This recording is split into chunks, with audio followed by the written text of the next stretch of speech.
Hi good morning everyone. मैं अनुराग झा आप सभी का आज के इस ट्रेनिंग सेशन में स्वागत करता हूं। आज के इस ट्रेनिंग सेशन में आपको 7 बेसिक क्यूसी टूल्स के बारे में बताऊंगा। आप सबसे पहले हमारे क्वालिटी एवरीथिंग चैनल को सब्सक्राइब करें और साथ ही साथ बेल बटन को भी दबाएं और साथ ही साथ अपने ग्रुप्स, अपने मेंबर्स, अपने कंपनी में जितने भी स्टाफ हैं आप उनको भी शेयर करें ताकि आप इस नॉलेज को आगे शेयरिंग कर सकें। अब आइए हम आपको 7 बेसिक क्यूसी टूल्स के बारे में बताते हैं। आज का जो हमारा ट्रेनिंग का एजेंडा रहेगा, types of 7 quality tools, what are 7 QC tools, list of 7 QC tools, check sheet, cause and effect diagram. इसी तरह हम सारे एक एक करके सारे जो 7 क्यूसी टूल्स हैं उस पर जानकारी हासिल करेंगे। अब जो है सबसे पहले हम डिस्कस करते हैं what are types of QC tools. Basically QC tools जो होते हैं वो दो तरह के होते हैं। क्यूसी टूल्स जो है वो दो तरह के होते हैं, एक 7 बेसिक क्यूसी टूल्स और एक 7 new QC tools. Basically 7 basic QC tools जो है वो हमारा एनालिसिस जो है वो न्यूमेरिकल डेटा बेस होती है, जो हमारे डेटा होती है उस पे एनालिसिस करते हैं। जो हमारे सुपरवाइजर हो गए, हमारे इंजीनियर हो गए, हमारे मैनेजर लेवल के बंदे जो हैं वो इस टूल्स का यूज करके अपने प्रॉब्लम को रिजॉल्व कर सकते हैं। बट ये 7 न्यू क्यूसी टूल्स जो है इसको मैनेजमेंट टूल्स भी बोला जाता है। ये टूल्स हमारे न्यूमेरिकल डेटाबेस एनालिसिस नहीं होती है, ये हमारे थ्योरेटिकल डेटाबेस एनालिसिस होती है, जहाँ पे हमारे बहुत सारे सॉल्यूशन होते हैं। किस सॉल्यूशन पे मुझे काम करनी है, कैसे करनी है, उसका आइडिया मुझे 7 न्यू क्यूसी टूल्स द्वारा होती है। तो आज जो हमारा बेसिक जो मीटिंग का एजेंडा रहेगा, जो डिस्कशन का एजेंडा रहेगा वो 7 बेसिक क्यूसी टूल्स रहेगा। So today will be discussed on 7 basic QC tools. सबसे पहले QC tools होता क्या है, 7 बेसिक टूल्स क्या है? तो QC tools are the mean for collecting data, analyzing data, identify root cause and measuring the results. QC tools में हम क्या करते हैं, डेटा को कलेक्ट करते हैं, फिर उस डेटा का एनालाइज करते हैं। डेटा एनालाइज करने के बाद जो है हम उस पर पोटेंशियल रूट काउज निकालते हैं। पोटेंशियल रूट काउज करके फिर हम एक्चुअल रूट काउज पे भी जा सकते हैं और साथ साथ हम उसका जो हमने आइडिया निकाला, जो सॉल्यूशन निकाला, उस सॉल्यूशन का इम्प्लीमेंट करने के बाद जो फिर रिजल्ट आता है उसका फिर मेजरिंग भी करते हैं, क्या वो इफेक्टिव है कि नहीं है। तो ये हमारे लिए काफ़ी इंपॉर्टेंट टूल्स है, खास करके मैन्युफैक्चरिंग सेक्टर्स में, जहाँ पे हमारे सुपरवाइजर जहाँ पे डेटा एनालिसिस करते हैं, डेटा इकट्ठा करते हैं, रिजेक्शन, सारे रिजेक्शन इकट्ठा करते हैं, रिजेक्शन पे एनालिसिस करते हैं, कस्टमर कंप्लेंट आते हैं, बहुत सारे तरह के प्रॉब्लम्स होते हैं, बहुत सारे हमारे मेंटेनेंस से रिलेटेड भी ब्रेकडाउन प्रॉब्लम होती है, किस पे काम करने किस पे नहीं करनी है, बहुत सारी समस्याएं होती है। इस सारी समस्याओं का जो हल है हमारा वो क्यूसी टूल्स द्वारा संभव है। तो सबसे पहले जो है हम लोग डिस्कस करेंगे list of 7 basic QC tools. कितने तरह के 7 क्यूसी टूल्स होते हैं? तो आप जानते हो कि 7 बेसिक टूल्स बेसिकली आप सबको आइडिया होगा, बट आपको डीपली यहाँ पे बताएंगे कि कैसे बनाया जाता है, इसका एग्जाम्पल के द्वारा भी समझाएंगे और साथ साथ आपका इम्प्लीमेंट कैसे करना है ये भी मैं बताऊंगा। तो 7 बेसिक टूल्स जो होते हैं वो चेक शीट है, जो सबसे पहले होते हैं, फिर काउज एंड इफेक्ट डायग्राम जिसे फिश बोन डायग्राम भी बोलते हैं, फिर होती है फ्लो चार्ट, फिर होती है हिस्टोग्राम, फिर होता है पैरेटो एनालिसिस, फिर होता है कंट्रोल चार्ट, फिर होता है स्कैटर डायग्राम।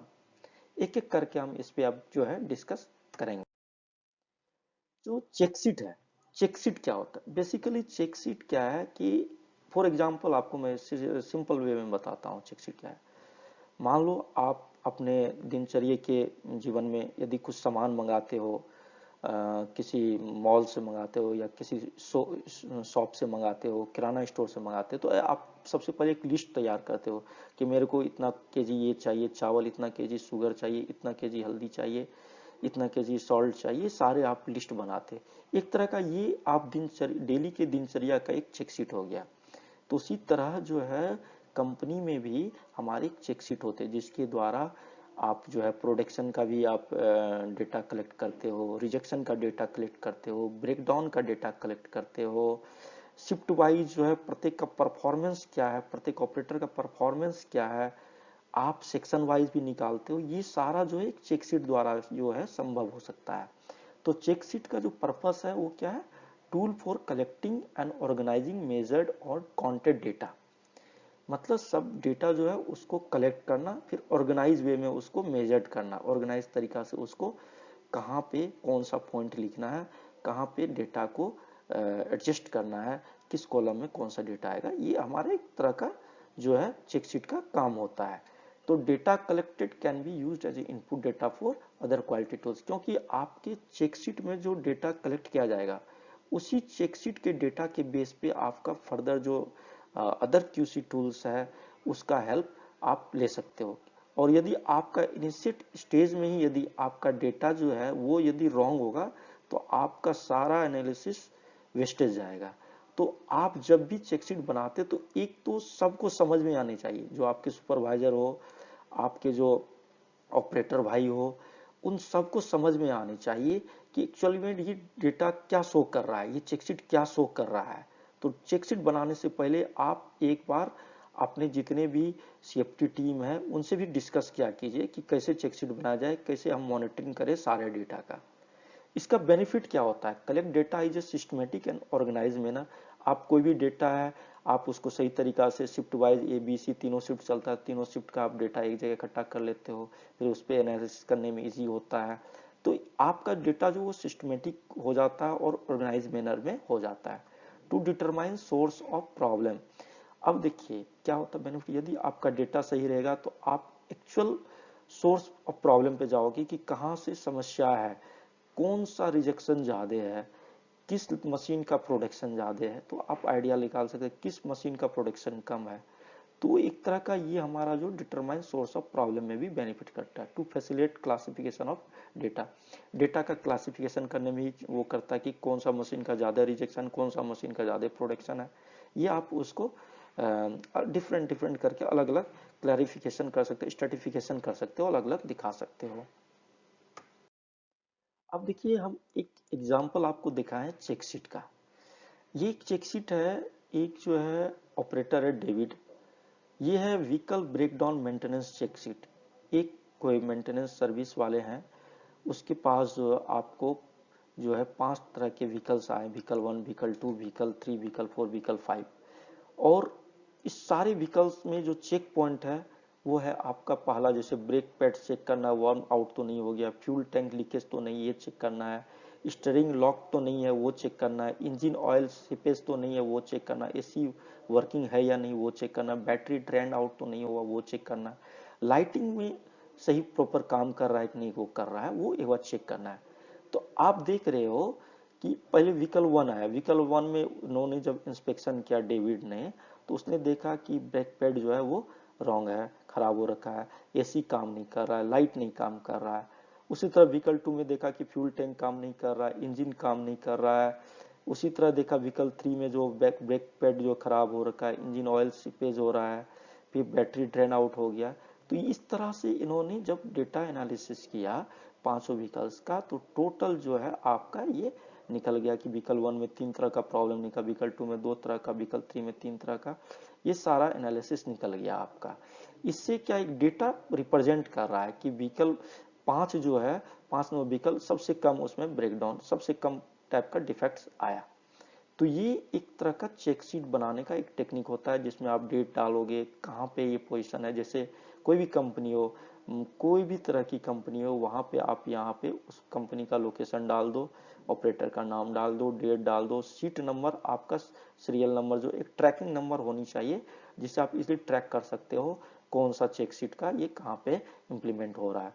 और चेकशीट में अपना सब्जेक्ट पॉइंट जो है सबसे इंपॉर्टेंट है, सब्जेक्ट पॉइंट लिखना कि किसके लिए हम किस पोजीशन के लिए हम ये चेकशीट इंप्लीमेंट करने वाले हैं। तो चेकशीट आप जो है एक्सेल पे बना सकते हो इजीली वे तरीका से। इसमें कोई ज़्यादा समस्या ही नहीं है, आप अपने सीनियर से भी पूछिए कैसे चेकशीट बनाना है। तो ये आई थिंक ये काफ़ी इंपॉर्टेंट है। आप इसके बाद ही आगे प्रोसेसिंग, यदि आप इस स्टेज पे काम कर ले तो आगे आपको प्रोसेसिंग करने में इजी रहेगा। अब आता है cause and effect diagram. Basically ये क्या है कि कुछ जो हमारी समस्याएं होती है, मान लीजिए आपका रिजेक्शन हो गया, कोई कस्टमर कंप्लेंट हो गई, या हो सकता है कि किसी मशीन का जो है प्रोडक्शन जो बहुत कम जा रही है क्योंकि उसमें रिजेक्शन ज़्यादा हो गया, ब्रेकडाउन ज़्यादा हो गया, बहुत सारी समस्याएं जो है हमारी है। आपका पर्सनल लाइफ का भी बहुत सारी समस्या होती है कि आप, हो सकता है कि आपकी पर्सनल लाइफ का कुछ समस्या हो कि आप हमेशा, आपका हेल्थ सही नहीं हो पा रहा है, तो उसका क्या क्या कॉजेज हो सकते हैं, पोटेंशियल कॉजेज क्या हो सकते हैं, पोटेंशियल मतलब भौतिक कारण क्या क्या हो सकते हैं। तो ये फिशबोन डायग्राम द्वारा हम जो है आपको जितने भी भौतिक तरह के कारण होते हैं उसको ढूंढ निकालते हैं। तो इसमें जो है क्या होता है, फिशबोन डायग्राम में आपको 6 तरह के हम पॉइंट को पकड़ते हैं कि इन्वायरमेंट हो गया, मैन हो गया, मशीन हो गया, मटेरियल हो गया, मेथड हो गया, मेजरमेंट हो गया, किस किस से क्या क्या भौतिक समस्याएं आ सकती है जिसके कारण ये प्रॉब्लम हुआ है। तो ये जो हमारा फिशबोन डायग्राम एक पोटेंशियल काउज को आइडेंटिफाई करने में हेल्प करता है, जिसे हम एक एग्जांपल द्वारा आपको समझा। अब ये देखिए, graphical represent potential cause of problem, how is done. एक कोई कंपनियां है जिसकी 12 डिजिट का प्रोडक्शन कोड फाउंड इनकरेक्टली, मतलब 12 डिजिट का कोड होता है, आपको जाके जहाँ पे जो पंचिंग नंबर जिसको इनग्रेविंग नंबर बोलते हैं वो रॉन्ग हो गया है। तो उस रॉन्ग होने का क्या क्या रीजन हो सकता है, क्या क्या कारण हो सकती है, भौतिक कारण, तो वो जो है हम इस फिशबोन डायग्राम द्वारा कर सकते हैं। क्यों गलती हो सकता है, मेन द्वारा क्या क्या हो सकता है, मेन फैटिक हो गया, हो सकता है उस पर जो है डेली का टारगेट दिया हुआ 50 मशीन पे, आप 50 प्रोडक्ट पे आपको जो इंग्रेविंग करवाना है, हो सकता है उस दिन उसको 200 बैटरी दे दिया, 200 प्रोडक्ट दे दिया उसको इंग्रेविंग कराने के लिए, तो वो एक फैटिक हो गया। ऑपरेटर जो है वो काम पे उसका कम ध्यान रहा और उसने गलती कर दिया, ऑपरेटर डिस्ट्रैक्शन हो गया, ऑपरेटर काम करते करते अपना मोबाइल निकाल के देखने लगा, तो उसका काम जो है डिस्ट्रैक्ट हो गया। डिस्ट्रैक्ट होने के कारण हो सकता है वो कोडिंग जो डिफरेंट हो गई, मशीन पे ध्यान नहीं दिया, हो सकता है वो बैच का दूसरा बैच आ गया और उस दूसरा बैच आया और उसने जो इनग्रेविंग नंबर चेंज करना भूल गया, जिसका ये प्रॉब्लम हो गई। तो ये इस तरह के पोटेंशियल कॉजेज हो सकते हैं, ये एक्चुअल कॉजेज नहीं है, पोटेंशियल कॉजेज हैं। फिर मशीन इक्विपमेंट से क्या हो सकता है, lack of automated code population review, lack of automated code हो सकता है, कुछ जो है ऑटोमेशन कोड का जो है उसका पॉपुलेशन नहीं होगा, पॉपुलेट नहीं हो पाया, रिव्यू नहीं कर पाया, जिसके कारण ये मशीन में, ये इक्विपमेंट में प्रॉब्लम हो गया। मशीन में जो एंट्री होती है कोडिंग की वो हो सकती है गलत हो गई हो, वो एक प्रकार का प्रॉब्लम। मेथड में क्या हो सकता है कि हम जो आपको जो एसओपी दिया गया, SOP required manual transaction 20 character, उसमें भी जो है आपको कुछ फॉल्ट हो सकता है। मेथड में जो आपका एसओपी, जिस एसओपी के जरिए द्वारा आप जो है इंग्रेविंग करोगे, हो सकता है उसके द्वारा जो ये प्रॉब्लम हो गया, एसओपी सही से समझ नहीं गया, ऑपरेटर सही से समझा नहीं, जिसके कारण ये प्रॉब्लम हो गई है। मेजरमेंट में हो सकता है difficult to discern some numbers and letters, measurement में जो है डिफिकल्ट हो गया, समझने में उसको डिफिकल्ट हो गया, जिसके कारण ये प्रोसेसिंग नहीं कर पाया। मेथड्स में हो सकता है लेवल हार्ड टू रीड, जो मटेरियल्स है वो मटेरियल्स से क्या हो सकता है कि मटेरियल्स पे जो है हार्ड टू रीड, मटेरियल्स को रीड नहीं कर पाया, वो जो सेंसर लगा हुआ है जहाँ पर इनग्रेविंग करेगा, उससे भी हो सकता है। मदर नेचर, जिसको मदर इन्वायरमेंट बोलते हैं, डिफेक्टिव लाइटिंग का हो सकता है इशू, इस तरह के बहुत सारे पोटेंशियल कॉजेज हैं। तो हमारे कॉज एंड इफेक्ट डायग्राम द्वारा कोई भी प्रॉब्लम का जो है हमारा भौतिक कारण निकाल सकते हैं। फिर हम क्या करते हैं, जो जितने तरह के भौतिक कारण निकालते हैं उस सारे पोटेंशियल कॉजेज का हम लोग रिवैलिडेट करते हैं। रिवैलिडेट करने के बाद जो आपको एक्चुअल कॉजेज निकलता है वही आपका रूट कॉज निकलता है। ये आपका सबसे इंपॉर्टेंट टूल्स होता है 7QC टूल्स का फॉर एक्चुअल रूट काउज निकालने का, क्योंकि आपका पोटेंशियल काउज के बेस पे फिर आप नेक्स्ट स्टेप करोगे वैलिडेशन काउजेज। वैलिडेशन काउजेज में आपको एग्जैक्ट पता लगेगा कि कौन सा रूट काउज है। इसमें आप सिमुलेशन प्रोसेस भी कर सकते हो वैलिडेशन के लिए, स्पेसिफिकेशन प्रोसेस भी होता है वैलिडेशन करने के लिए, इस द्वारा आप जो है फाइनल रूट काउज पे जा सकते हो। इसका बेनिफिट्स क्या है, देखिए ये क्या करता है कि break problems turn into bite size pieces to find root cause. जितने तरह के प्रॉब्लम्स हो उसको डिफरेंट डिफरेंट टाइप में वो अलग अलग बता देगा, ये प्रॉब्लम का क्या क्या काउज है, अलग अलग डिफरेंट डिफरेंट बेंच बना देगा। तो उससे आइडिया लग जाता है कि ब्रांच रहेगा कि इस टाइप का प्रॉब्लम का जो है ये रीजन हो सकता है। फोस्टर टीम वर्क करता है, common understanding of factors cause the problem, common understanding ये कर देता है कि किसी प्रॉब्लम का मेन समस्या क्या है, वो आपको इजीली यहाँ पे पता, फॉलो ब्रेनस्टॉर्मिंग रिलेशनशिप भी आपको मालूम चल जाता है। तो ओवरऑल ये टूल्स हमारे लिए काफ़ी इंपॉर्टेंट हैं। तो ये टूल्स आप अपने प्रोसेस में रिजेक्शन एनालिसिस पे कर सकते हो, जहाँ पे जिस मशीन का प्रोडक्शन कम है वहाँ पे आप कर सकते हो, जिस मशीन का ब्रेकडाउन ज़्यादा है वहाँ पे इम्प्लीमेंट कर सकते हो। किसी कस्टमर का काफ़ी कस्टमर कंप्लेंट आ रहा है, प्रॉपर कोई भी ओईएम कस्टमर है आपका, वहाँ उस कस्टमर का सबसे ज़्यादा कंप्लेंट आ रहा है, तो उसका आप एनालिसिस कर सकते हो। तो ये हमारी जो आपको पता है, ये जो हम एडी जब हम करते हैं, फोर्ड इंडिया कंपनी है जो एडी फॉलो करते हैं, तो उसमें जब कापा सबमिट करते हैं उसमें भी ये ब्रेन स्टॉर्मिंग शीट हम बना के दिखाते हैं उनको, हम लोग पोटेंशियल काउज क्या क्या निकाले हैं। अब जो है हम फ्लो चार्ट पे आते हैं। फ्लो चार्ट क्या होता है? फ्लो चार्ट एक तरह का क्या है कि कोई भी प्रोसेस का जो है आपको, जैसे आप कोई प्रोडक्ट इनपुट से आउटपुट बनाते हैं, मान लीजिए आप कोई बैटरी बनाते हो, ग्रिड कास्टिंग से शुरू करते हो, इनगोट से लेड इनगोट से शुरू करते हो, फाइनल डिस्पैच तक जाते हो।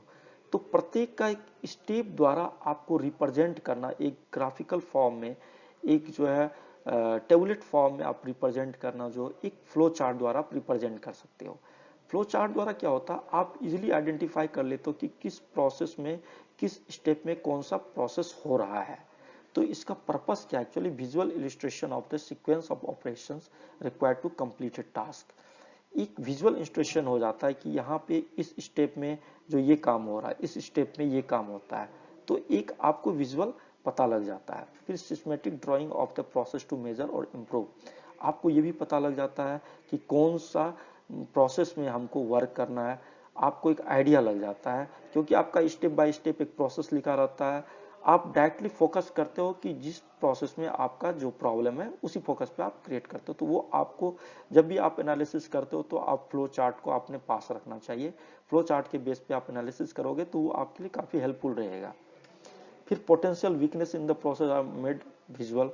पोटेंशियल वीकनेस, कौन सा प्रोसेस का पोटेंशियल वीकनेस वो आइडेंटिफाई कर सकते हो। Picture of process as it should be, कोई पिक्चर का प्रोसेस है वो भी आप आइडेंटिफाई कर सकते हो। बेनिफिट्स क्या होता है? आइडेंटिफाई प्रोसेस इंप्रूवमेंट बेनिफिट्स होता है, अंडरस्टैंडिंग द प्रोसेस में इंप्रूवमेंट होता है, so duplicate effort and other non value added step.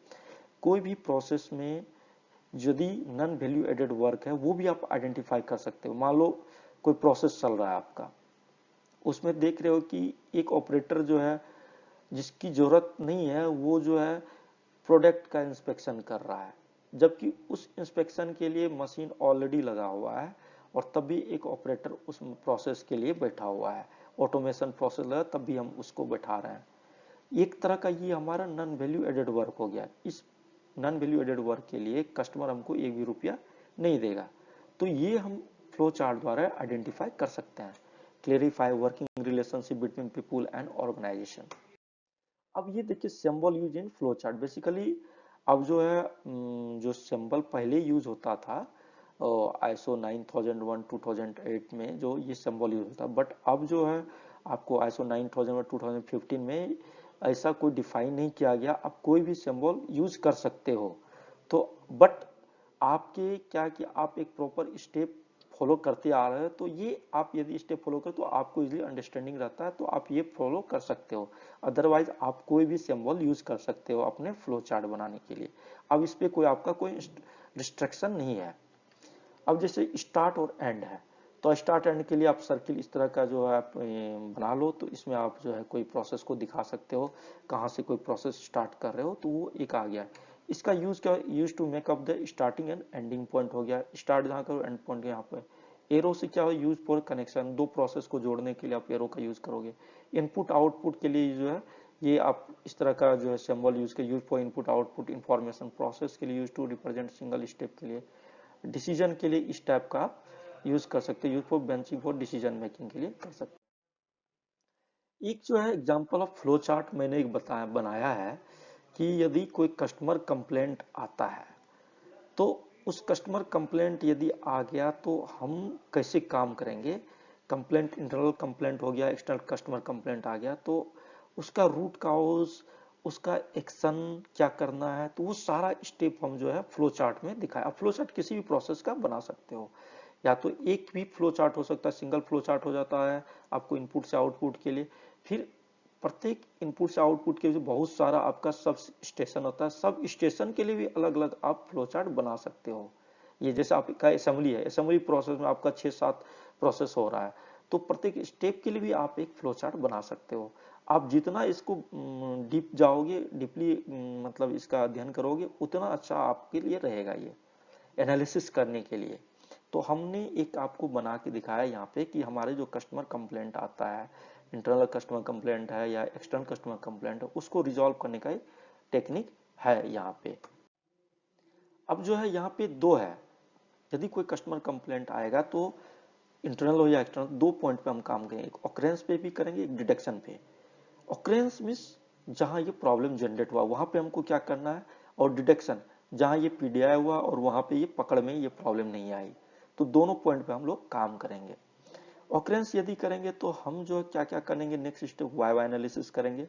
Occurrence पे हम क्या करेंगे, वाई वाई एनालिसिस करेंगे। वाई वाई एनालिसिस करने के बाद जो हमारा रूट काउज निकलेगा उसका सिमुलेशन और इन्वेस्टिगेशन प्रोसेस द्वारा वैलिडेट करेंगे। वैलिडेट करने के बाद देखेंगे यदि वो एक्चुअल रूट काउज नहीं है तो हम फिर अगेन वाई वाई एनालिसिस करेंगे। यदि फाउंड एक्चुअल रूट काउज तो हम क्या करेंगे, करेक्टिव एक्शन के लिए जाएंगे, फिर प्रिवेंटिव एक्शन करेंगे, फिर हॉरिजॉन्टल डिप्लॉयमेंट करेंगे। उसी तरह डिटेक्शन बेस पे हम क्या करेंगे, वाई वाई एनालिसिस करेंगे। वाई वाई एनालिसिस करने के बाद जो रूट काउज निकलेगा, जितने तरह के रूट काउज निकलेंगे उस रूट काउज का वैलिडेशन करेंगे। वैलिडेशन करने के बाद देखेंगे यदि ये रूट काउज जो हमारा एक्चुअल नहीं है तो फिर हम वाई वाई एनालिसिस करेंगे। यदि फाउंड एक्चुअल रूट काउज तो फिर corrective, preventive and horizontal deployment करेंगे। ये जो है आपका फ्लो चार्ट हो गया। इससे क्या होता है कि आपको इजीली आइडेंटिफाई हो रहा है कि किस स्टेप पे क्या काम हमको करना है। तो इस तरह से आपको अपना प्रोसेस फ्लो चार्ट बनानी पड़ेगी। अब जो है हिस्टोग्राम, ये काफी कंफ्यूजन है इस पे।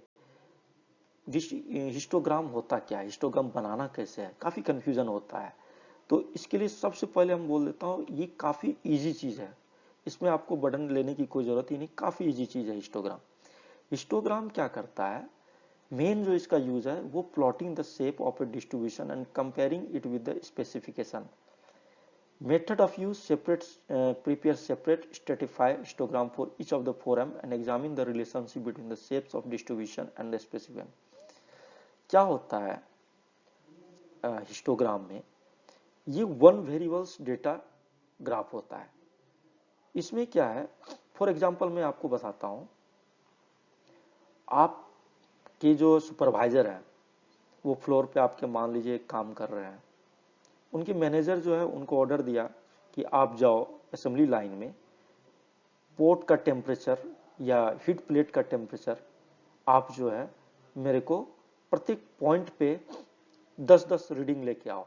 जहां जहां हीटर लगा हुआ प्रत्येक हीटर पॉइंट पे आप 10-10 रीडिंग लेके आओ।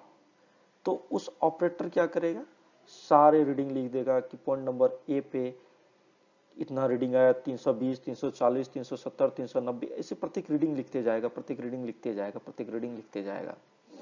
तब हो सकता है उसके पास 400 से 500 रीडिंग हो जाए, 2 घंटे काम लगाया और 400 से 500 रीडिंग हो गया। यदि वो सीट लेके मैनेजर के पास जाएगा तो मैनेजर समझ में नहीं आएगा उनको ये क्या है।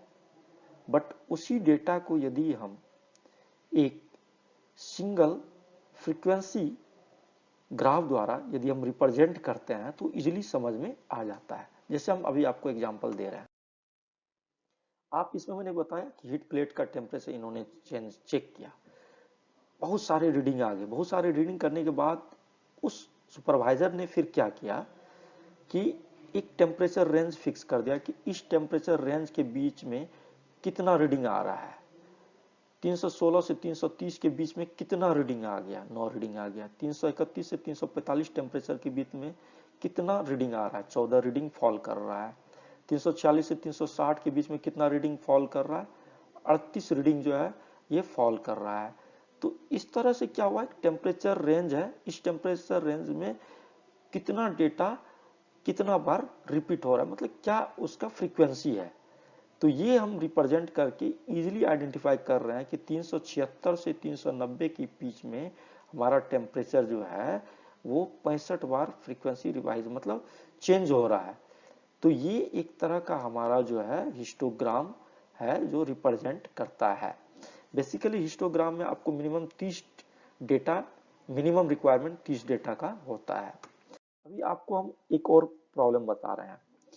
एक जो है कोई बैंक है जहाँ पे एक कस्टमर का जो है वेटिंग टाइम, कस्टमर का प्रॉब्लम को रिजॉल्व करने में, मतलब वेटिंग टाइम जो है कस्टमर का एक प्रॉब्लम का सॉल्यूशन निकालने में, वो इस तरह दिया हुआ है 43.1 जो है सेकेंड, मतलब 43.1 जो है मिनट लेता है एक कस्टमर कंप्लेंट को रिजॉल्व करने में। फिर 35.6 मिनट लेता है एक कस्टमर कंप्लेंट को रिजॉल्व करने में।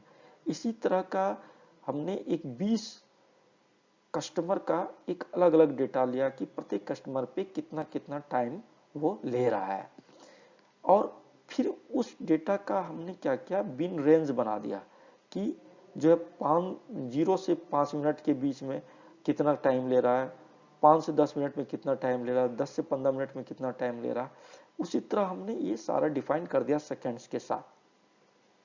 अब इसमें देख रहे हैं कि जो ये वाला रीडिंग है, जो 30 से 35, 35 से 40, 40 से 45, 45 से 50, 50 से 55, 55 से 60 तक का जो रीडिंग है, इसमें देख रहे हैं कि ये डेटा में जो है 40, 45, 50 पे जो है हमारा सबसे कस्टमर वेटिंग टाइम जा रहा है। तो इस पे क्या होता है, आपको इजीली आइडेंटिफाई हो जाता है हमको इस पे ही काम करनी है। तो ये आपके लिए काफी इंपॉर्टेंट होता है हिस्टोग्राम बनाना। आप जो है आपके मान लो 10 असेंबली लाइन है, 10 असेंबली लाइन पे जो है प्रत्येक असेंबली लाइन पे कितना ब्रेकडाउन का फ्रीक्वेंसी है, उसका भी आप डेटा इस तरह से बना सकते हो। तो ये आपको इजीली ग्राफिकल फॉर्म में ऑपरेटर भी आपका समझ जाएगा कि कौन सा मशीन का, कौन सा असेंबली लाइन का सबसे ज्यादा ब्रेकडाउन आ रहा है। तो ये आपके लिए काफी इंपॉर्टेंट टूल्स है। अब आते हैं पेरेटो एनालिसिस, ये भी काफी इंपॉर्टेंट टूल्स है। इसे 80/20 रूल्स भी बोला जाता है। Pareto analysis is ranked comparison of factor related to a quality problem. It helps a quality improvement project teams to identify and focus on the vital few factor. It is a prioritized tool when you to use Pareto, prioritizing problem, analyzing symptom, providing effectiveness of remedy. क्या होता है Pareto analysis में कि आपको मान लीजिए बहुत सारी प्रॉब्लम है, बहुत सारे तरह के कस्टमर कंप्लेंट्स हैं, बहुत तरह की मशीनें हैं आपके पास, प्रत्येक मशीन का अलग अलग ब्रेकडाउन है। तो आप काफी कंफ्यूज हो जाते हो कि किस पे हम पहले काम करें, किस पे हम बाद में काम करें। ये प्रायोरिटाइज कर देता है कि किस मशीन पे हम काम करें। तो ये क्या होता है, इसमें बेसिकली 80/20 रूल्स से बोला भी जाता है। इसमें क्या होता है कि आप जो 80% कम्युनिटी पे यदि काम कर लेते हैं तो 20% कम्युनिटी ऑटोमेटिकली रिजॉल्व हो जाता है। मीन्स 80% कॉजेस पे यदि आप काम करते हो तो 20% जो प्रॉब्लम है वो ऑटोमेटिकली रिजॉल्व हो जाएगा। तो ये हमारा जो है पेरेटो एनालिसिस का मेन होता है। मान लो आप एग्जांपल हम द्वारा पेरेटो एनालिसिस अब बताते हैं कि हमारे कोई प्रोसेस है, जिस प्रोसेस में जो है आपके 8 तरह के डिफेक्ट्स हैं, जिसको हम ABCDEFGHIJ ऐसे तरह के डिफेक्ट में डिवाइड कर दिया। 8 तरह के डिफेक्ट है जिसकी ये क्वांटिटी आपको देख दिया कि कोई एक शिफ्ट का मैंने डेटा लिया कि एक शिफ्ट में जो है आपका जो है इतने तरह के क्वांटिटी निकला, इतने तरह के रिजेक्शन निकला, इस तरह के डिफेक्ट्स हैं, इस डिफेक्ट में इतना इतना इतना क्वांटिटी आपका निकला। अब इसी का हम पेरेटो बनाना है कि आपको कौन सा डेटा पे, कौन से डिफेक्ट्स पे काम करनी है। सबसे पहले क्या होता है, जब भी आप डेटा बनाते हो, डेटा बनाने के बाद उसको डिसेंडिंग ऑर्डर में आप पहले इसको एक्सेल शीट में कर लो। डिसेंडिंग ऑर्डर में करोगे तो फिर आपके लिए इजी हो जाती है। आप असेंडिंग ऑर्डर में कर सकते हो, बट डिसेंडिंग ऑर्डर में करोगे तो ग्राफिकल ज्यादा अच्छी दिखती है। डिसेंडिंग ऑर्डर में इस ग्राफ को आप पहले इस डेटा को ले लो, डिफेक्ट्स और क्वांटिटी को, जैसे यहाँ पे लिया गया। फिर उसके बाद डिफेक्ट क्वांटिटी को परसेंटेज ऑफ रिजेक्शन में आप कंफर्म करो। आप टोटल डिफेक्ट यहाँ पे काउंट किए तो 110 आपको टोटल डिफेक्ट है। 110 में इसका कंट्रीब्यूशन कितना है परसेंटेज में, वो आप निकाल लिया। 42 का 110 के कंपेयर में कितना रिजेक्शन परसेंटेज है, 38.18। उस 22 का 110 के इसमें कितना टोटल परसेंट ऑफ रिजेक्शन है, 20 है। इस तरह फिर आप इसका क्युमुलेटिव निकालो। क्युमुलेटिव में क्या करते हो, आप जो है इसको ऐड यहाँ पे लिखते हो, फिर इसमें ये डेटा आप जो परसेंटेज वेरिएशन इसको ऐड करते हो, फिर इसमें ये वाला डेटा जो है ये सी टाइप का डिफेक्ट का परसेंटेज वेरिएशन वो ऐड करते हो। जब आपका क्युमुलेटिव लास्ट में जाके 100 हो जाता है, दैट मीन्स आपका जो है ये कैलकुलेशन प्रोसेस जो है सही है। यदि कैलकुलेशन लास्ट में 100 नहीं पूछता तो आपका कंप्लीट नहीं होता, दैट मीन्स आपका कैलकुलेशन में प्रॉब्लम। तो सबसे पहले तो आप ये कंफर्म कर लीजिए कि आपका यहाँ पर 100% होनी चाहिए। उसके बाद हम जब ग्राफ बनाते हैं इसमें क्या करते हैं, डिफेक्ट्स को डिफेक्ट्स और डिफेक्ट्स क्वांटिटी और क्युमुलेटिव तीनों को जो है ट्रैक करके आप ग्राफ पे जो है 2D ग्राफ 3D ग्राफ, जिसे 2D ग्राफ पे आप जाते हो, 2D ग्राफ पे जाके फिर सेकेंडरी एक्सिस पे आप पॉइंट करते हो। सेकेंडरी एक्सिस के बाद जो है आप ग्राफ को सेलेक्ट करने के बाद इस तरह का आपको ग्राफ मिल जाता है। तो आप जहाँ पे ये देख रहे हो कि 80% क्युमुलेटिव ये हो गया, इधर क्युमुलेटिव हो गया, ये डिफेक्ट क्वांटिटी हो गया, डिफेक्ट टाइप हो गई। तो 80% आप देख रहे हो यहाँ पे 80% कंप्लीट हो रही है। दैट मीन ABCD प्रॉब्लम जो है हमारा सबसे मेजर है। यदि इस प्रॉब्लम पे हम काम करें ऑटोमेटिकली सारे प्रॉब्लम रिजॉल्व हो जाएंगे। ये हमारा पेरेटो एनालिसिस है। अब आइए आपको कंट्रोल चार्ट के बारे में बताते हैं, जो हमारे 7QC टूल्स का काफ़ी ही ज़्यादा इम्पोर्टेंट टूल्स है और ये काफ़ी ब्रीफ है, काफ़ी बड़ा टूल्स है ये। इसके बारे में ही आपको ट्रेनिंग देने के मीन्स एक फुल डे का सेशन देना पड़ेगा, बट आपको मैं शॉर्ट फॉर्म में इसको आपको डिस्क्राइब करके बता रहा हूँ। यहाँ पे कंट्रोल चार्ट क्या है, पर्पस क्या होता है कंट्रोल चार्ट का, जो मेन पर्पस है, the primary purpose of control chart is to predict expected product outcome. Benefit क्या है, predict process out of control and out of specification limit, distinguish between specified identifiable causes of variation, can be use for statical process control. Control chart द्वारा आप जो है basically क्या करते हो कि जो भी प्रोसेस है उस प्रोसेस में आपका जो एक स्पेक हमने फिक्स किया है कि हमारा प्रोडक्ट जो विद इन स्पेक में चल रहा है कि नहीं चल रहा है। यदि आउट ऑफ स्पेक होता है तो कंट्रोल चार्ट द्वारा हम इजीली आइडेंटिफाई कर लेते हैं और फिर हम उस पर वर्क करके हम उस प्रॉब्लम को रिजॉल्व कर लेते हैं।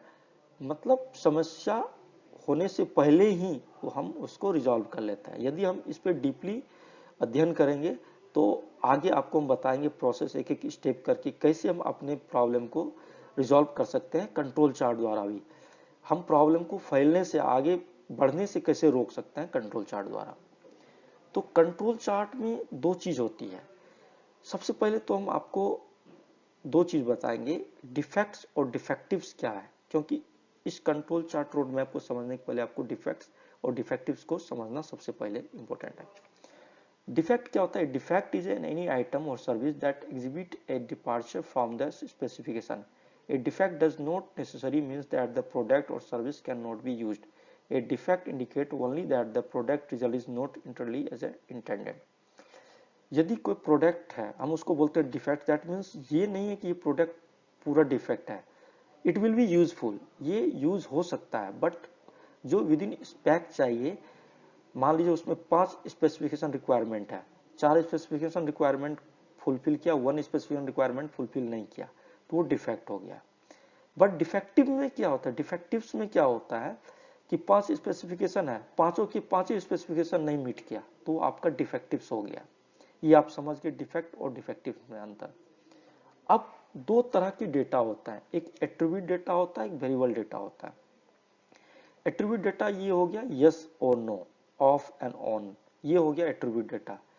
आपको यदि कोई होता है कि आप यदि कोई देखते हैं कि ऑपरेटर सेग्रीगेशन करता है कोई पार्ट का, इंस्पेक्शन करता है पार्ट का, उसको ये बोला जाता है ये पार्ट ओके है या नॉट ओके है, वो विजुअल इंस्पेक्शन चेक करके बताए यस या नो, तो वो जो है वो हमारा एट्रीब्यूट डेटा हो गया।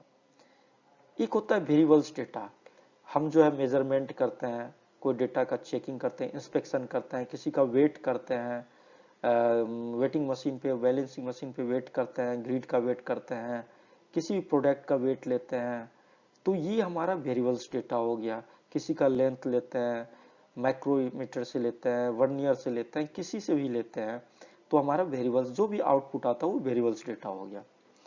तो कंट्रोल चार्ट में जो है ग्राफ एट्रीब्यूट के लिए अलग होगा और वेरिएबल्स के लिए भी अलग होगा। तो सबसे पहले हम वेरिएबल्स पे बात करते हैं। मैंने स्टार्ट में बोल दिया था कि इस सेशन को कंप्लीट, कंट्रोल चार्ट को कंप्लीट करने के लिए फुल डेज का सेशन चाहिए, बट आपको हम शॉर्ट फॉर्म में आपको हम बता रहे हैं। इस पे भी हम एक वीडियो बनाएंगे कंट्रोल चार्ट पे स्पेशली अलग, जिसमें एसपीसी भी रहेगा और कंट्रोल चार्ट का पूरा ग्राफ रहेगा। तो अब वेरिएबल्स डेटा जब रहेगा तो उसमें क्या है कि यदि आपका सैंपल साइज, सब ग्रुप साइज जिसको बोलते हैं, यदि आपका 10 से कम रहेगा, 10 से कम रहेगा तो आप जो है वो एक्स बार आर चार्ट में जाओगे, जहां पे 2 से ज्यादा हो और 9 से कम हो एक्स बार आर चार्ट। यदि 1 रहेगा सब ग्रुप साइज तो आई एम आर चार्ट बनेगा। उसी तरह यदि 10 से ज्यादा सब ग्रुप साइज है तो एक्स बार एस चार्ट बनेगा। ये आपको कंफर्म हो गया, क्लियर हो गया। अब जो हम एट्रीब्यूट डेटा पे आते हैं, एट्रीब्यूट डेटा में क्या होता है, आपको क्या बताया, दो चीज मैंने आपको पहले बताया, डिफेक्ट्स और डिफेक्टिव्स। डिफेक्ट क्या हो गया कि मान लो कोई प्रोडक्ट का 5 स्पेसिफिकेशन लिमिट है, 5 स्पेसिफिकेशन लिमिट में यदि 4 स्पेसिफिकेशन लिमिट मैच किया, 1 नहीं किया तो वो डिफेक्ट हो गया। यदि उसी प्रोडक्ट में 5 स्पेसिफिकेशन लिमिट में से पांचों के पांच ही यदि मीट नहीं करता है योर स्पेसिफिकेशन, दैट मीन्स वो डिफेक्टिव्स हो गया। तो हम पहले डिफेक्ट्स यदि होगा तो दो तरह का चार्ट बनेगा, कांस्टेंट एरिया ऑफ अपॉर्चुनिटी। यदि यस रहेगा तो पीसी चार्ट बनेगा, यदि नहीं रहेगा कांस्टेंट एरिया ऑफ अपॉर्चुनिटी तो यू चार्ट बनेगा। उसी तरह डिफेक्टिव्स के लिए कांस्टेंट सैंपल साइज रहेगा तो एनपी चार्ट बनेगा, और कांस्टेंट सैंपल साइज नहीं रहेगा तो पी चार्ट बनेगा। ये आपका कंट्रोल चार्ट का रोड मैप हो गया। अब कंट्रोल चार्ट में अब आगे आते हैं, आगे आपको स्टेप भी और इजीली मैं बताता हूँ क्या है, what does it look like, कैसे कंट्रोल चार्ट आपको देखने में लगेगा। बेसिकली हम जो यूज करते हैं कंट्रोल चार्ट का आपका प्रोसेसिंग में, इस तरह का कंट्रोल चार्ट यूज करते हैं। Adding the element of the time will help clarify your understanding of the causes of variation in the process. A run chart is a line graph of data point organized at time sequence and centered on the median data value. Control chart द्वारा आप क्या कर सकते हो, predict कर लेते हो कि हमारा जो है डेटा किस वे में जा रहा है, और प्रिडिक्ट करने के बाद इजीली आप उस पर फोकस करके उसको रिजॉल्व कर लेते हो। तो ये काफी इंपॉर्टेंट है। आप देख रहे हो यहाँ पे यूसीएल है, यहाँ पे एलसीएल है, upper control limit, lower control limit. Basically क्या होता है, जब आप कोई प्रोडक्ट कस्टमर के लिए बनाते हैं तो कस्टमर एक ड्राइंग देता है, खास करके ये ऑटोमेटिव सेक्टर में होती है। बट जो कंपनी खुद अपना मैन्युफैक्चरर और इंडिपेंडेंट मार्केट में बेच रहा है तो उसका वो अलग प्रोसेसिंग होती है। जब कोई मान लीजिए कोई कस्टमर है आपका ओईएम, तो ओईएम आपको डिजाइन देता है, ऑटोमेटिव में डिजाइन आपको देगा और वो बोल देगा कि आपको इस स्पेक में प्रोडक्ट की स्पेसिफिकेशन चाहिए। उस जो स्पेक देता है हमारे कस्टमर, उसको अपर स्पेसिफिकेशन लिमिट और लोअर स्पेसिफिकेशन लिमिट बोलते हैं, यूएसएल बोलते हैं, एलएसएल बोलते हैं। बट यहाँ पे यूसीएल लिखा है, एलसीएल है, ये upper control lower control limit. तो क्या होता है कि यदि प्रोडक्ट का ड्राइंग जो आपको यदि मिलता है तो कस्टमर आपको बोल देता है कि भाई साहब आपको इस स्पेक में रखना है। तो क्या करता है जो सप्लायर होता है, वो क्या करता है, उस स्पेसिफिकेशन लिमिट से आपको नीचे अपना खुद का एक स्पेसिफिकेशन लिमिट फिक्स करता है।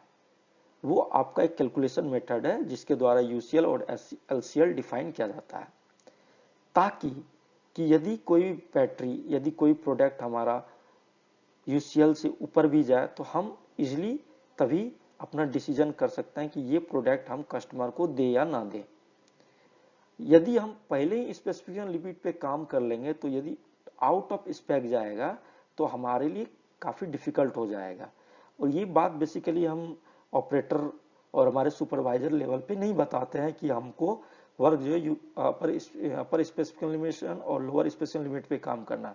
हम उसको हमेशा फोकस देते हैं कि आप यूसीएल और एलसीएल पे काम करें, क्योंकि यूसीएल और एलसीएल पे काम करोगे तो आपका प्रोडक्ट यदि विद इन स्पेक रहेगा और आपका जो स्पेसिफिकेशन, जो आपका स्पेक टाइटनिंग जो होती है, एक तरह की स्ट्रेंथ होगी, आपकी प्रोडक्ट की क्वालिटी इंप्रूव होगी। देखिए कंट्रोल चार्ट में 8 तरह के रूल होते हैं जो आपने अभी देखा, उसमें भी जो आपके 8 तरह के रूल हैं, इसमें क्या होता है कि बियॉन्ड लिमिट, वन या more point beyond the control chart, zone A, zone B, zone C, ये तरह का मैंने बनाया, ये आपको मैं शेयर करूंगा। तो इसका मैं एक ना ग्राफ बना के आपको रिप्रेजेंट किया जो इजीली आपको समझ में आ जाएगा। यदि इस तरह का पैटर्न यदि फॉलो हो रहा है, जिसको 8 कंट्रोल चार्ट रूल बोलते हैं, यदि इस तरह का पैटर्न फॉलो हो रहा है तो वहां पे हमको प्रिडिक्ट करना, वहां पे हमको फोकस करना है कि हमको कैसे काम करना, कैसे इसको सॉर्ट आउट करना है सॉल्यूशन का।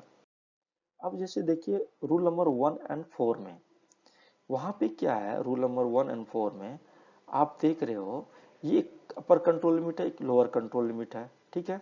इसमें आप क्या देख रहे हो, ये मीन वैल्यू, एवरेज वैल्यू जिसको बोलते हैं, ये ग्राफ ऊपर गया एक बार, फिर नीचे गया, फिर ऊपर नीचे गया, फिर नीचे ऊपर नीचे नीचे नीचे, फिर रेड चला गया। क्या इसका ट्रेंड जो है ना, वो ट्रेंड एक जिगजैग फॉर्म में जो ट्रेंड होती है, सही फॉर्म में वो नहीं है। इससे ये पता लगता है कि हमारा जो लिमिट, हमारा जो प्रोडक्ट का स्पेक है वो नीचे जा रहा है, तो मुझे यहाँ पे काम करनी है। यदि हम इस पे काम कर लेंगे तो हमारा ग्राफ ऑटोमेटिकली फिर जो है सही तरीका से विद इन स्पेक में जाएगा। यहाँ पे क्या है कि यहाँ पे आप देखो, यहाँ पे फोकस किया, यहाँ पे ये कंट्रोल नहीं किया, तो फिर ये नीचे जाके यहाँ पे लोअर लिमिट के साइड जाने लगा, फिर ये यहाँ पे कंट्रोल नहीं किया, फिर ये ऊपर जाने लगा। तो प्रोडक्ट का स्पेक विद इन तो है, बट क्या है, यहाँ पे आपका वेरिएंस करेगा। जब आप असेंबल करोगे उस प्रोडक्ट को, तो उसमें फिर आपको दिक्कत होगी, हमारे कस्टमर को प्रॉब्लम होगी। तो ये हमको काफी ज्यादा ध्यान रखना कि आपका पैटर्न कैसे चल रहा है प्रोडक्ट का। जब आप वेट का मेजरमेंट लेते हो, लेंथ का लेते हो, डायमीटर लेते हो, तो ये सारा आपको देखना है। रूल नंबर 5 और 6 में देखिए, एक साइड आप देखिए, ये सारे रेड बॉल जो है सारे ऊपर जा रहे हैं, तो ये क्या है, एकदम लोअर लिमिट से शुरू किया, अपर लिमिट तक जाने लगा। तो इस तरह का यदि ग्राफ हमारा कंट्रोल चार्ट में बन रहा है, तो मुझे, हम लोग को तुरंत जो है इस पे काम करना है और तुरंत इस पे एक्शन लेनी पड़ेगी। उसी तरह रूल 7-8 में देख लीजिए, ग्राफ ऊपर नीचे जा रहा है, ऊपर नीचे जा रहा है, अपर लिमिट में जा रही है, कभी लोअर लिमिट में जा रही है, कभी एवरेज मीन पे भी एक पॉइंट आ रही है। तो इस तरह का यदि ग्राफ रिप्रेजेंट हो रहा है तो मुझे इस पे काम करने की जरूरत है। अब आते हैं स्कैटर डायग्राम। आपने हिस्टोग्राम में देखा, हिस्टोग्राम में क्या, वन वेरिएबल्स पे हम ग्राफ बनाते हैं। स्कैटर डायग्राम्स में क्या होता है, टू वेरिएबल्स में क्या रिलेशनशिप है वो हम यहाँ पे दिखाते हैं। तो scatter diagram is used to the show the relationship between two kinds of data. It could be the relationship between a cause and effect, between one cause and other, or even between one cause and two others. For example, इसमें क्या है कि एक company है कोई, हमने क्या किया, एक कंपनी है, उस कंपनी का जो है बंदे का काम करने का स्पीड क्या है वो निकाल लिया, और उसका टाइम निकाल लिया। उस टाइम, एक इस स्पीड से करता है उसका टाइम कितना लगता है, यदि इस स्पीड से करे तो उसका कितना टाइम लगेगा, यदि इस स्पीड से करे तो उसका कितना टाइम लगेगा, यदि इस स्पीड से करे, 51 स्पीड से करेगा तो उसको कितना टाइम लगेगा। तो यहाँ पे टू वेरिएबल्स आ गया, एक स्पीड और टाइम का वेरिएबल्स आ गया। अब इस दोनों का क्या रिलेशन है, उसका पैटर्न समझ के हम इजिली आइडेंटिफाई कर पाते हैं कि हम पॉजिटिव कोरिलेशन में चल रहे हैं या नेगेटिव कोरिलेशन में, या कोई रिलेशन ही नहीं है। तो अब ये जो है हम यहाँ पे ग्राफ द्वारा, इसका जो ग्राफ यदि प्लॉट किए तो इस तरह का हम टाइम और स्पीड के बीच में जो ग्राफ निकाले, तो इस तरह का ग्राफ हमारा रिप्रेजेंट हुआ। अब देखिए, 3 तरह का कोरिलेशन होता है, एक पॉजिटिव कोरिलेशन, एक negative correlation and no correlation. अब यदि इस तरह का, यदि हमारा सारा डेटा, यदि हमारा पैटर्न जो ऐसे फॉलो हो रहा है तो पॉजिटिव कोरिलेशन है, यदि इस डायरेक्शन में रिलेशन हो रहा है तो नेगेटिव कोरिलेशन, यहाँ पे कोई पैटर्न ही नहीं है तो नो कोरिलेशन। तो हमारे जो जो हमने एग्जांपल दिखाया स्पीड और टाइम का, उसमें देख रही है ये जो हमारा ग्राफ है वो नेगेटिव कोरिलेशन को रिप्रेजेंट कर रहा है। मीन्स हमको स्पीड और टाइम जो हमारा जो हमारे जो काम करने वाले हैं बंदे, उनका क्या रिलेशन जो है स्पीड के साथ और टाइम के साथ, तो उस पर हमको काम करने की जरूरत है। ये स्कैटर डायग्राम द्वारा हम रिप्रेजेंट कर सकते हैं।